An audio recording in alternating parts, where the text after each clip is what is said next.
είτε είναι ευαπορέ είτε ζαχαρούχο, το γάλα νουνού σας συντροφεύει σε όλη σας τη ζωή. Το μωρό μου είναι 1 έτους. Χρησιμοποιώ ζαχαρούχο νουνού στις εξής αναλογίες. 1 γάλα, 4 νερό. Άρχισε τη ζωή του με νουνού. Σ' όλες τις συνταγές είναι μέσα το νουνού.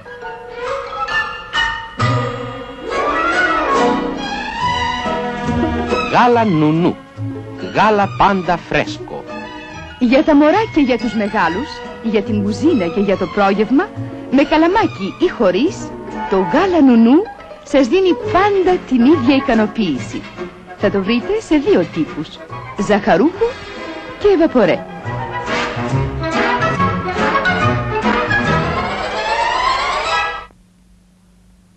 Γάλα νουνού. Γάλα πάντα φρέσκο.